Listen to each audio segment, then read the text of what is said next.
नाशिक गुजरात या हायवेवर लक्झरी बसला भीषण अपघात झालाय। बस थेट 200 फूट दरीत कोसळली। या अपघातात 7 जण जागीच ठार झालेत, तर 15 जणांची प्रकृती आता चिंताजनक आहे। अपघातात बस दरीत कोसळल्याने बसचे 2 तुकडे झालेले आहेत। भीषण असा अपघात झाला। अपघातात 7 जण हे जागीच ठार झालेत, तर 15 जणांची प्रकृती चिंताजनक आहे।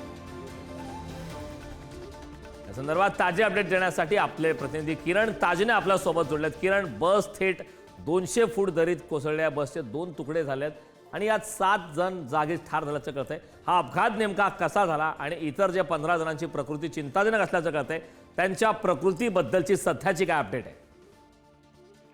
कारण खरं तर मध्य प्रदेशातील हे सर्व रहिवासी आहेत। देवदर्शनासाठी ते नाशिकला आलेले होते। नाशिकहून ते गुजरातच्या दिशेने जात असताना हा अपघात घडलेला आहे। सापुताराच्या घाटामध्ये घडलेल्या या अपघातामध्ये जवळपास 200 फूट बस ही दरीमध्ये कोसळली आणि एकूणच जर त्या दृश्यांमध्ये जर बघितलं तर बसचे अक्षरशः 2 तुकडे झालेले आहेत।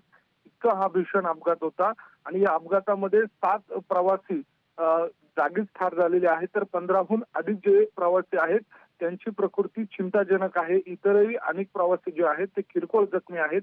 मात्र पहाटेच्या वेळेला झालेल्या या अपघातामध्ये जे चालक होते त्यांना जे वळण आहे ते लक्षात न आल्यानं हा अपघात घडला असावा, अशा स्वरूपाचा अंदाज तिथले नागरिक व्यक्त करताय। मात्र एकूणच जर बघितलं तर भीषण या अपघातामध्ये 7 जण ठार झालेले आहेत। इतर जे जखमी आहेत त्यांच्यावर खासगी रुग्णालयामध्ये सापुताऱ्यामध्ये उपचार देखील केले जात आहेत।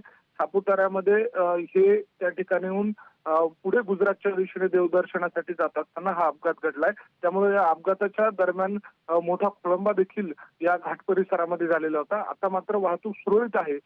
एकूणच जर बघितला तर हा अपघात भीषण असल्यामुळे या परिसरामध्ये होणारे अपघात बघता चिंता व्यक्त केली जाते। धक्कादायक अशी ही घटना आहे। खूप खूप धन्यवाद या सविस्तर अशा माहितीबद्दल।